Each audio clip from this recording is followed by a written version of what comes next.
안녕하셨어요? 안녕하세요. 올해는 독감이 너무 유행해서 감기 안 걸리는 사람은 괴물이래요.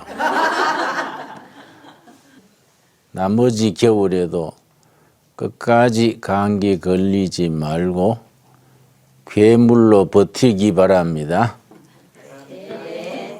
오늘 레위기서 공부 11번째. 오늘은 그동안 공부했는 것 요약 복습하면서 레위기 전체를 다시 한번 살펴보겠습니다.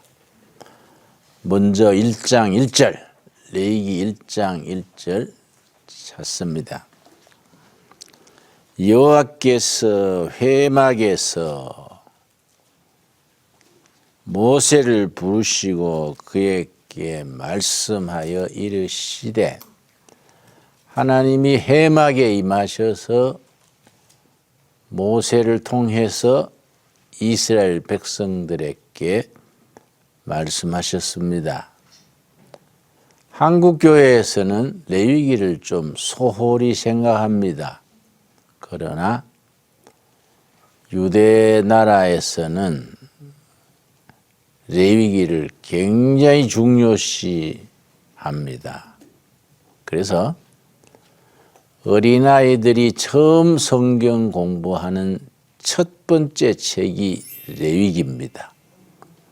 옛날 우리나라 한문 공부할 때 어린아이들이 천자문 먼저 공부하고 동몽선습이라는 어린이를 위한 글 공부하고 소학으로 넘어가고 그러듯이 맨 처음 레위기부터 공부해서 그 다음 다른 성경으로 넘어갑니다. 왜 그렇게 하느냐? 레위기의 주제가 거룩한 생활입니다. 어떻게 해서 평생에 하나님을 거룩하게 섬길 것인가? 거룩하신 하나님을 거룩하게 섬기는 비결이 무엇이냐? 그걸 레위기서가 말해주기 때문에 그 어릴 때 배운 레위기의 거룩한 교훈이 평생을 지켜갈 수 있도록 하기 위해서 어린 시절에 벌써 5살, 6살 철들기 시작하면서 레위기부터 공부해서 레위기의 교훈을 평생 지켜가도록 그렇게 훈련합니다. 레위기서의 시작이 회막에서 나오죠. 회막에서. 회막이란 말이 영어로는 tent of meeting, 만남의 천막, 만남의 장소지요. 하나님이 이스라엘 백성과 만나는 자리, 이 회막입니다. 하나님께서 광야 40년 행진하실 때에 낮에는 구름 기둥으로 밤에는 불 기둥으로 인도하시면서 늘 회막에 머물러서 백성들과 만났었습니다. 회막의 역할은 3가지입니다. 3가지. 첫째는 이스라엘 백성들의 삶의 현장에 하나님이 임재하시는 곳. 둘째는 하나님과 백성이 만나서 대화하는 자리, 만남의 자리, 하나님과 백성들의 만남의 자리. 셋째는 백성들의 소원, 기도를 들으시고 백성들의 허물을 용서해 주시는 자리, 이 회막입니다. 그래서 회막은 바깥뜰이 있고 안뜰이 있고 성소, 지성소 이런 구조로 되어 있는데 가장 깊은 곳에 지성소가 있지요. 지성소에는 법궤가 있어요. 법궤 속에는 세 가지 거룩한 물품, 성물이 들어 있었습니다. 첫째는 만나, 광야에서 하나님이 주신 양식 만나 들어있고, 아론의 상난 지팡이, 그 얘기 들으셨죠? 네.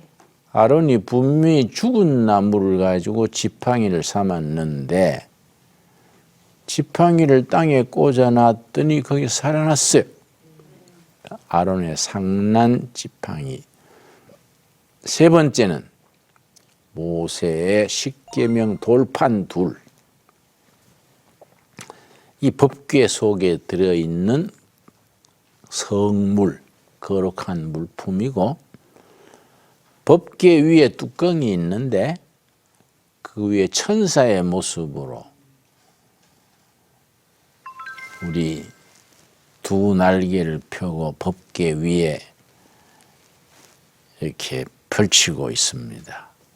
그 자리에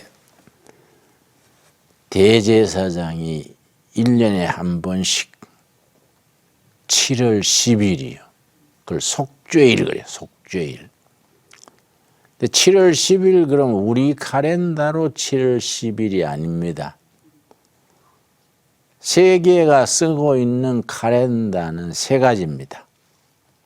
동양에서 달의 움직이를 중심으로 만든 카렌다, 뭘까요? 음력. 서양에서 태양의 움직임을 중심으로 만든 카렌다, 뭘까요? 양력. 세 번째는 이스라엘의 카렌다. 애굽 종살이 무려 430년입니다. 종살이를 끝내고 해방된 날, 6월절이요. 6월절을 마지막 날 밤으로 지난 그 다음 날 종살이에서 떠나서 광야로 나갔는데 해방 공동체가 된 거예요. 그 6월절에서부터 시작되는 이스라엘의 카렌다. 그래서 레위기에 나오는 레위기 16장에 나오는 속죄일 그 날은 1년에 한 번 7월 10일에 열리는데 그날은 전 국민이 금식을 해요. 어린아이고 환자고 남녀노소 없이 전부 금식을 합니다. 그 레위기 16장에서는 금식하는 날 그러지 아니하고 표현을 달리 했습니다. 스스로 괴롭게 하는 날. 금식이 괴로우니까. 사실은 그렇게 괴로운 것도 아닌데 음식 좋아하는 사람들은 막 괴롭게 생각했던 모양이지요. 내가 살고 있는 동두천 두레마을에서는 지금 열흘간 금식이 진행 중입니다. 오늘이 5째. 이번에는 32명이 참여했는데 열흘 동안 물만 마셔요. 기도하고 말씀 공부하고 하는데 특이한 것은 매일 산길을 7km를 걷습니다. 물만 마시는데 산길을 7km 걸어요. 우리 마을에 구호가 있습니다. 누우면 죽고 걸으면 산다. 금식한다고 누워있으면 더 깔아져요. 옛날 기도원에서 그렇게 했지요. 금식한다고 방에 들어가면 누워있어요. 더 기운이 없어요. 금식할수록 산에 등산하고 운동하고 체조하고 움직여야 돼요. 그래서 누우면 죽고 걸으면 산다. 그렇게 이제 우리 구호가 있습니다.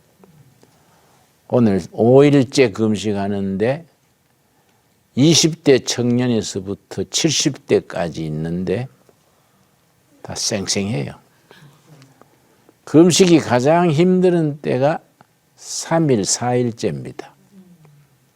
지난 목요일 시작했으니까 지금 5일, 6일, 5일째 들어가지요. 4일 지나면 고비를 넘긴 거예요. 그런데 4일째쯤 되면은 몸에 증상이 나타나요. 주로 위장이 많이 아파요. 위장이 아픈 사람, 장이 아픈 사람은 위장이 약한 사람. 그 사람들이 위장이 아파요. 사실은 그 회복되는 증세지요. 한국은 음식이 맵고 짜고 물이 많습니다. 한국 사람들은 위장이 약해요. 음식이 물 많지요, 맵고 짜지요. 한국은 위장병이 많습니다. 금식을 해보면 4일째, 5일째 넘어서면 위장 아프다는 사람들이 많아요. 그냥 참고 견디세요. 두통이 있는 사람들이 있어요. 담배 피우는 사람, 커피 많이 마시는 사람. 커피를 한두 잔 마시는 거는 뭐 오히려 몸에 좋다는데 5잔, 6잔. 어떤 사람은 매일 커피를 7잔 마시더라고요. 커피 중독이지요. 그런 사람은 금식하는 기간 4일 넘어서면 두통이 생겨요. 그리고 담배를 많이 피우는 사람들은 두드러기가 생겨요. 지난번에 교회 집사인데 담배를 많이 피워. 하루 3갑을 피우니까. 계속 피우는 거예요. 그 사람이 담배 끊으려고 둘의 수도원에 10일 금식에 참석했어요. 5일째 넘어가니까 온몸에 두드러기가 나요. 끔찍해요. 팔을 걷으니까 온몸이 막 부풀어 오르고 막 모양이 아주 징그러울 정도예요. 그러니까 본인이 겁을 먹더라고요. 저희 왜 이럴까요? 금식 중단해야 될까요? 그래서 내가 담배를 그렇게 많이 피우니 속에 쌓인 니코틴이 밖으로 뿜어나는 거예요. 이걸 견뎌야 다 니코틴을 뿜고 담배를 끊을 수 있게 됩니다. 그랬더니 그럴까요? 그래서 그럴까요가 아니고 그런 게요. 근데 참으라고요. 8일째 지나니까 두드러기가 싹 사라졌어요. 그래서 나는 금식을 열흘 고집하는 이유가 금식하는 효과가 7일, 8일째 나타나요. 그러니까 5일 금식을 나는 반대하지. 좋아지다가 말아버리니까. 7일, 8일 넘어서야 금식 효과가 있으니까. 체중이 평균 7kg 빠져요. 우리 했는 사람 중에 제일 많이 열흘간 빠진 사람은 13kg. 제일 적게 빠진 사람은 3kg. 날씬한 사람은 적게 빠지지요. 뚱뚱한 사람은 많이 빠지지요. 열흘 금식하는 것이 체중 빠지는 시작이야. 그때부터 한 달간 조심해야 돼. 그걸 정리 금식 그래요. 금식하는 것이 힘드니까 레위기 16장 속죄일 금식에 스스로 괴롭게 하는 날. 그런 말이 붙은 게 아니겠어요? 네. 우리는 열흘간 하기 위해서는 괴롭다는 생각 안 하고 즐겁게 하는 거예요. 말씀 공부하고 합심 기도하고 등산하고 몸 풀고 그렇게 하니까 금식을 같이 할 만하지요. 금식할 때 제일 주의해야 되는 건 따뜻한 물을 마셔야 돼. 찬물 마시면 큰일 나요. 왜냐? 체온을 유지해줘야 금식을 견디는데 어떤 사람은 겁도 없이 냉수를 벌컥벌컥 들이켜요. 그런 사람은 깔아지는 거예요. 반드시 60도 이상 따뜻한 물을 계속 마셔야 돼. 계속. 그런데 이 금식하는 날 6월 10일, 7월 10일 속죄일 금식에는 대제사장이 양을 3마리를 준비해요. 짐승을. 숫송아지는 자기 자신을 위해서 제사를 지내요. 요즘 말하면 목사님, 전도사님도 회개할 게 있다 이게야. 제사장들도 하나님 앞에 먼저 제사 지내서 자기를 정화하는 거예요. 그 다음에 백성을 위한 제사를 2가지를 지내요. 2가지 짐승, 숫염소, 숫양 2마리, 숫양. 한 마리는 하나님을 위한 양, 한 마리는 아사셀을 위한 양. 한 마리 하나님을 위한 양은 그 목에다가 동맥을 탁 찌르면 피가 나오지요. 그걸 그릇에 담아서 거기에 우술초란 풀이 있어요. 우리나라 미나리 비슷해. 우술초를 가지고 성소, 지성소로 들어가서 법궤 위에 속죄소가 있어요. 속죄소. 사람으로 봐서는 속죄소야. 하나님께서 모든 죄를 사하시는 속죄소. 그 속죄소에 그 피를 우술초로 7번 뿌려요. 백성의 죄를 사하는 제사야.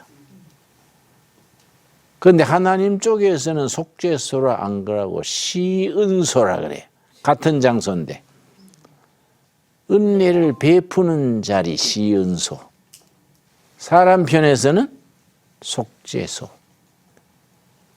그래 피를 7번 뿌리고 제사를 지내요. 근데 밖에 한 마리 더 있지요. 그는 제사장이 2 뿔 사이에 안수를 해요. 대제사장이 하는 거예요.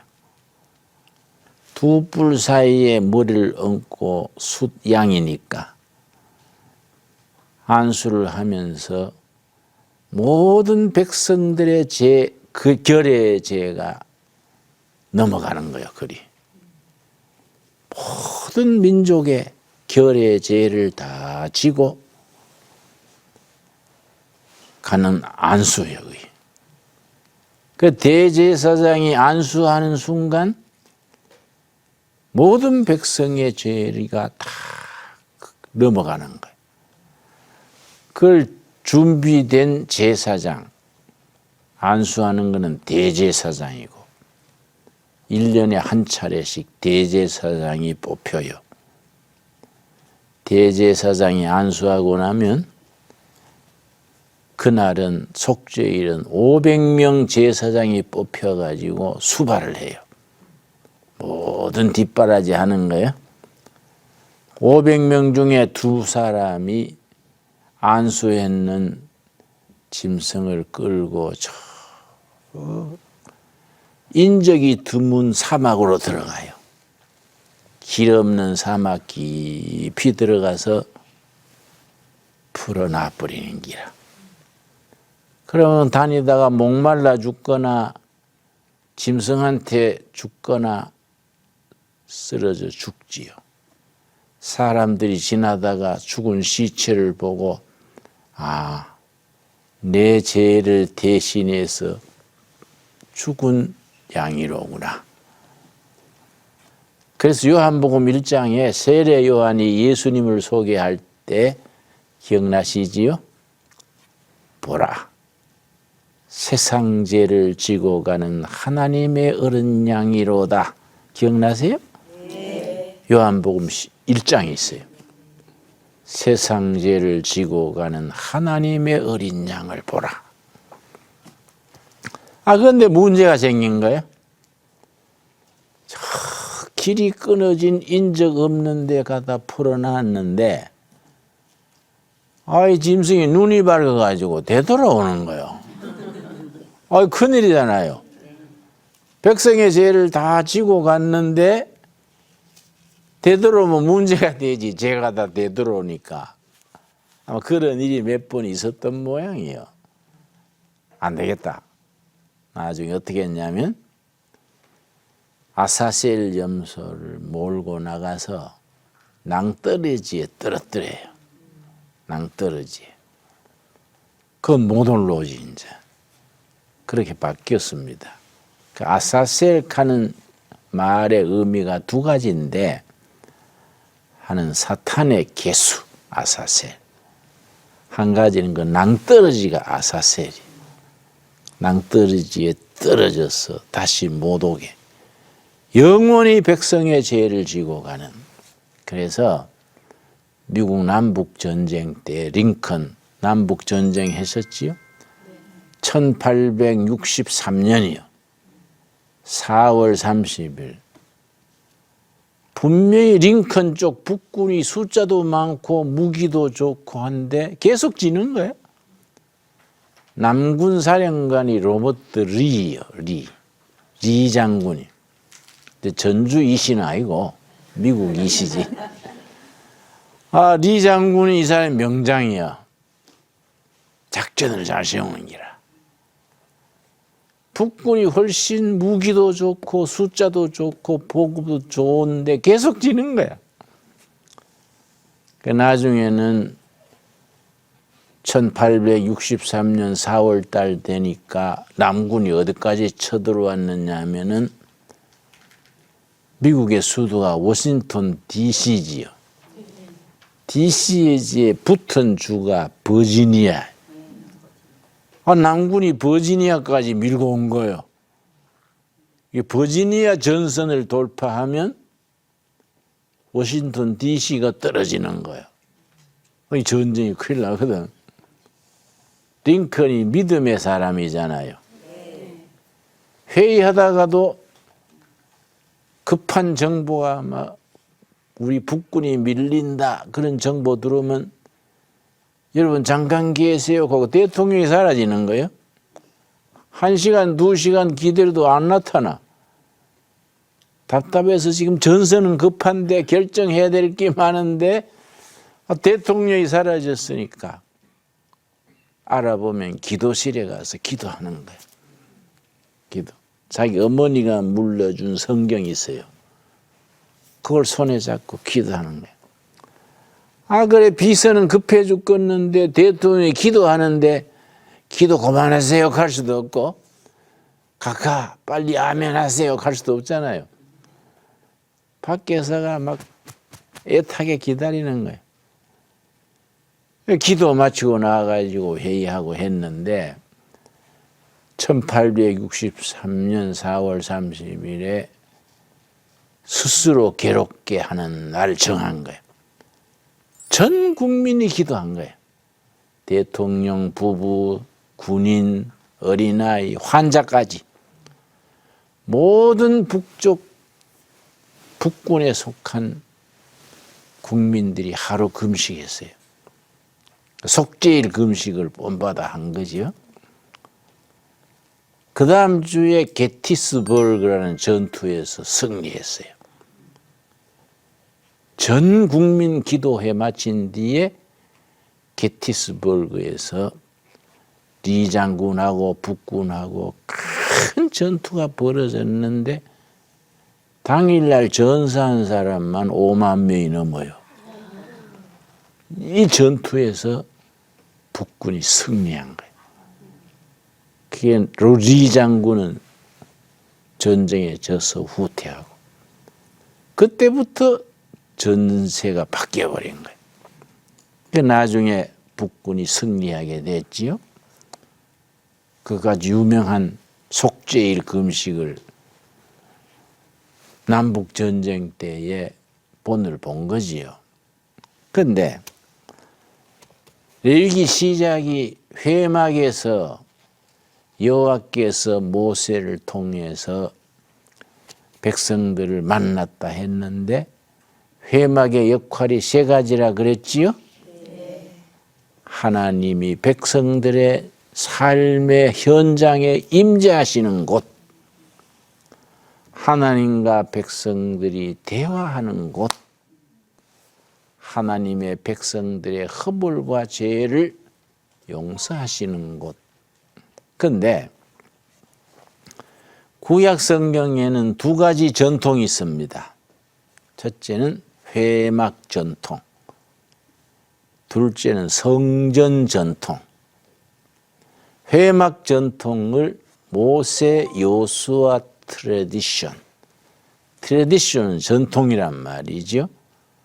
모세 요수아 트래디션은 회막 전통이에요. 무슨 말이냐?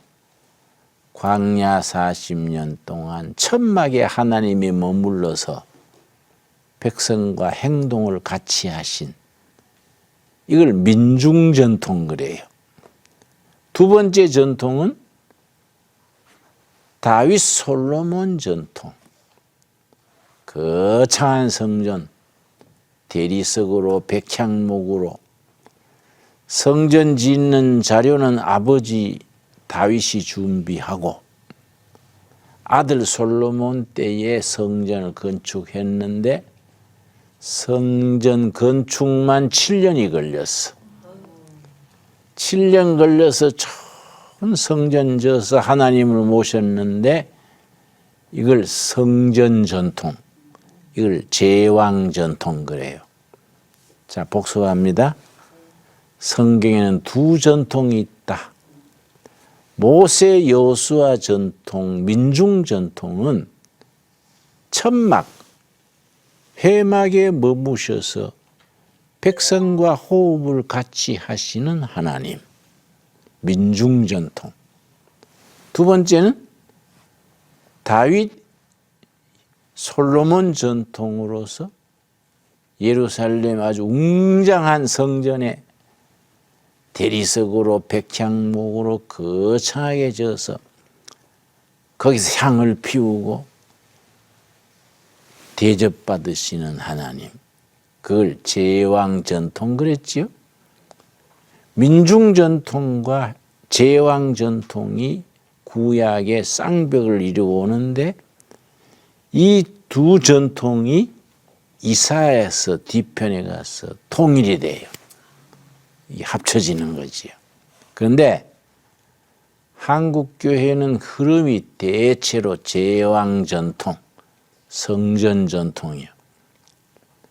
큰 교회들이 성전을 잘 지어가지고 엄청나게 잘 짓잖아요. 빛가번쩍하게.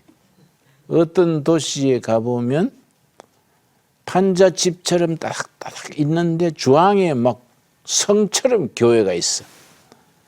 그럼 너무 거부감을 줘요. 밑에 주민들은 따닥따닥 판잣집처럼 사는데 주황에 웅장한 성전 건물이 있으니까 이게 이제 다윗 솔로몬 트래디션, 성전 전통이지. 제왕 전통이지요. 그럼 국민들이 볼 때에 거부감을 주지요. 오히려 서민들과 같이 움직이고 같이 아파하시고 같이 행동하시는 민중 전통이 아름답지요. 이걸 모세 여호수아 전통이라 하고, 그래서 이스라엘 백성들이 광야 40년 가장 가운데 회막이 탁 서는 거예요. 아침에 출발할 때에 양의 뿔로, 수량의 뿔로 된 뿔을 뚝 하고 붑니다. 그러면 회막이 먼저 움직여요.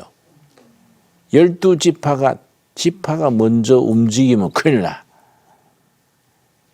하나님이 임재하시는 성막이 먼저 움직이고 다른 12지파가 움직이는 거예요. 또 하루 행진을 하고 저녁나절에 오늘은 여기서 유숙한다 정해지면은 제일 가운데 자리에 회막이 딱 자리 잡고 수량 뿔을 뚝 불면은 회막이 먼저 탁 자리 잡지요. 그 다음 12지파가 동서남북 3지파씩 3, 4, 12 12지파가 자리 잡는 겁니다. 그런데 그 뿔나팔이 중요해요. 아무 뿔이나 만드는 게 아니에요. 창세기 22장에 나와요. 우리 창세기 22장 한번 찾아봐요. 그 아주 의미가 있습니다. 반드시 숫양뿔로 만들어야 돼요. 영적 의미가 있는 거지요. 22장, 창세기 22장 1절.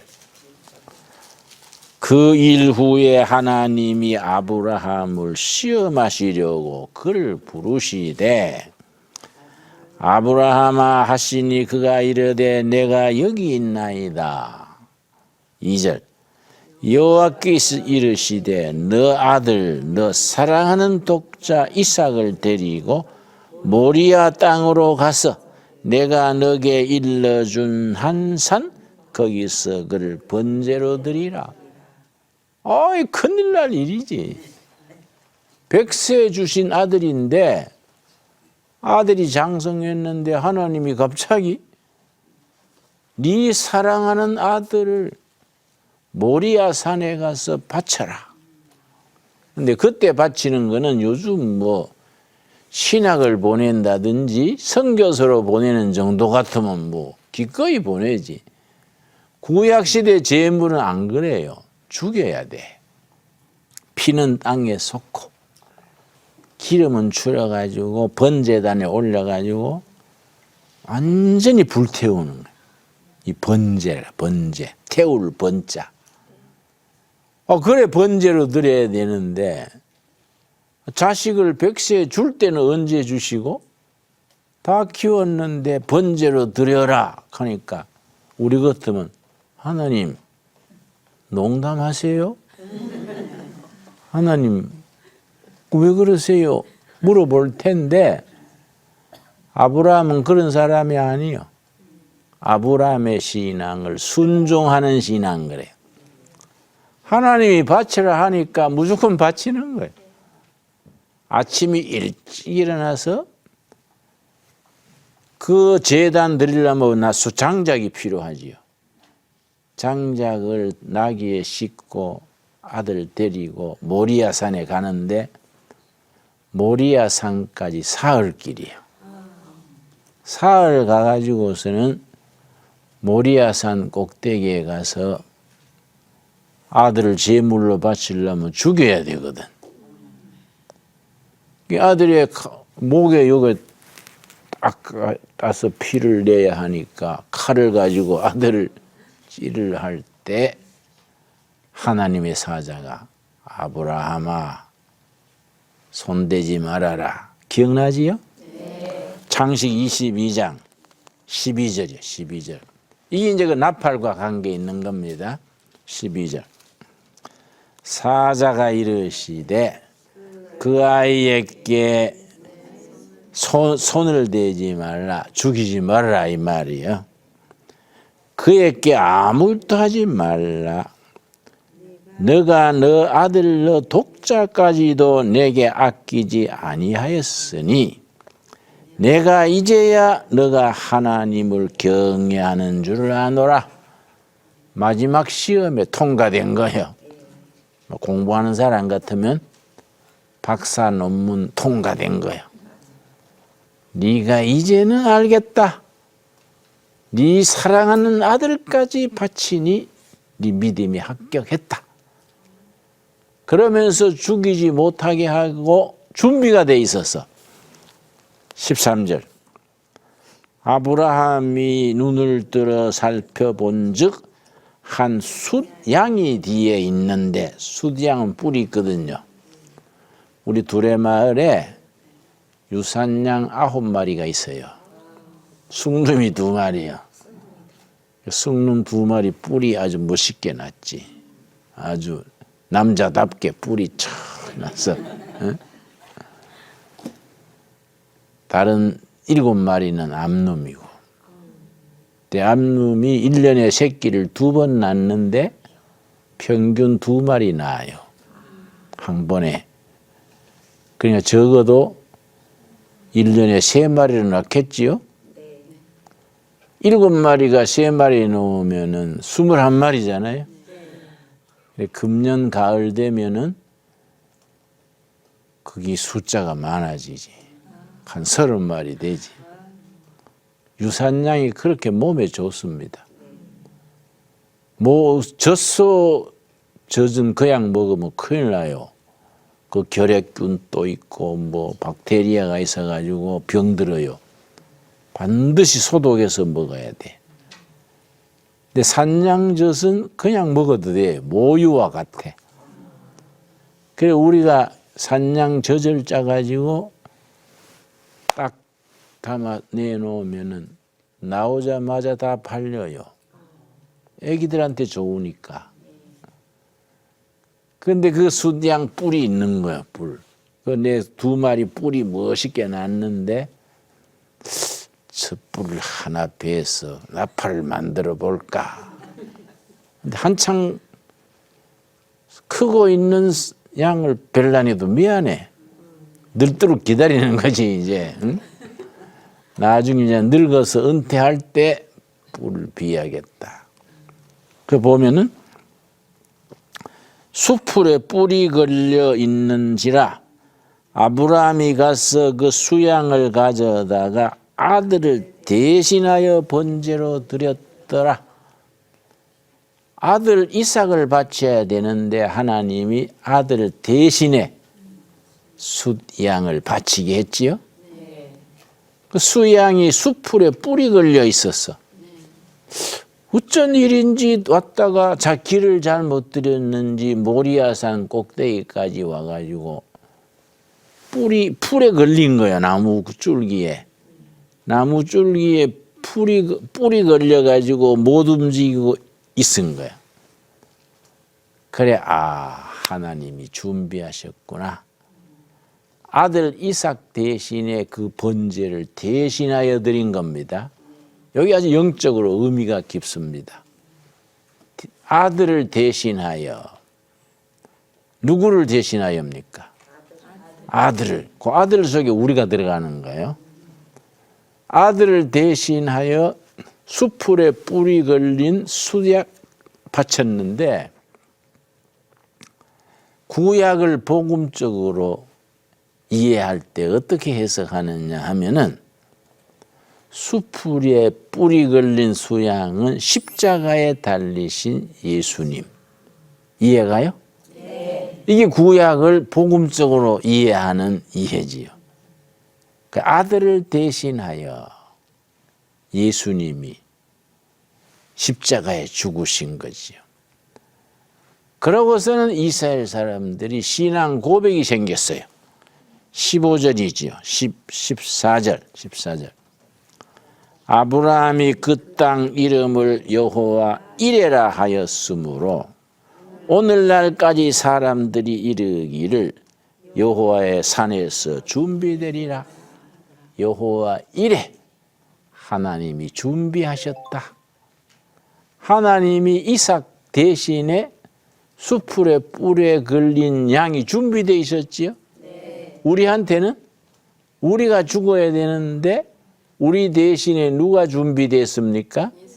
십자가에 달리신 예수님이 준비됐어. 그 여호와 이레. 하나님이 준비하신다.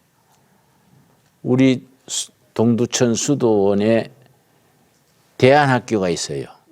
인터넷 중독된 애들, 학교에서 왕따 당하는 애들, 학교 폭력에 시달리는 애들, 그런 애들이 많잖아요. 네. 그런 애들이 입학하는 학교가 있어요. 근데 우리 동두천은 춥거든요.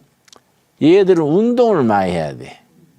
그래야 애들이 바뀌거든요. 인터넷 게임만 하는데 운동을 하면 달라지지요. 근데 애들이 농구, 축구를 좋아해요. 근데 겨울에는 그 동두천은 추운 날이 많으니까 운동을 못하고 실내에서 시간 보내기 어려우니까 실내 체육관을 지으려고 5년 전부터 기도했어요. 하나님, 실내 체육관 허락해 주십시오. 그 뭐 한두 푼 드는 게 아니란 말이에요. 20억 이상 드는데. 근데 난데없이 지난해 여름에 미국 아이오와에 있는 어떤 할머니가 14억을 보냈어. 125만 달러. 어째 보냈냐? 우리 얼굴도 모르는 분이지. 자기 기도 제목이래. 자기 기도 제목이 한국 불의 마을에 실내 체육관 지어드리는 거다. 수년간 기도해서 시카고에서 가발 장사했대요. 이 여인 혼자서. 그래 품품이 모아가 자기는 조그마한 방에 살아요. 자기는 아주 조그마한 방에 살면서 난방비도 아끼는데 그렇게 모아가지고 14억을 척 보낸 거예요. 통장에 들어와 있어요. 그게 여호와 이레다 이게. 여호와 이레. 하나님이 준비하셨다. 여러분 가정이나 교회나 여러분 살아가는데 꼭 필요한 게 있지 않습니까? 꼭 필요한데 길이 없어. 그때 여호와 이레 하나님 부르면서 기도하시기 바랍니다. 아멘. 하나님이 응답하시는 거예요. 그래서 이스라엘 백성들은 성막이 움직일 때마다 그 창세기 22장 여호와 이레 신앙을 기리면서 숫양 뿔을 가지고 나팔을 만드는 거예요. 숫양 뿔을 뚝 그럼 아침에 움직이는 거예요. 저녁에 또 수양 뿔이 뚝 부르면은 딱 자리 잡는 거예요. 그만큼 영적으로 그 사람들이 이 본문 말씀을 의미를 깊이 해서 수양 뿔을 아주 그 국민적인 신앙 고백으로 그렇게 활용을 하고 있습니다. 우리는 뭐 가정 아침 일어날 때 나팔 부는 건 아니지만은 이런 말씀 마음에 담고 살아갈 수 있기를 바랍니다. 아멘. 오늘 거기까지. 자, 감사합니다.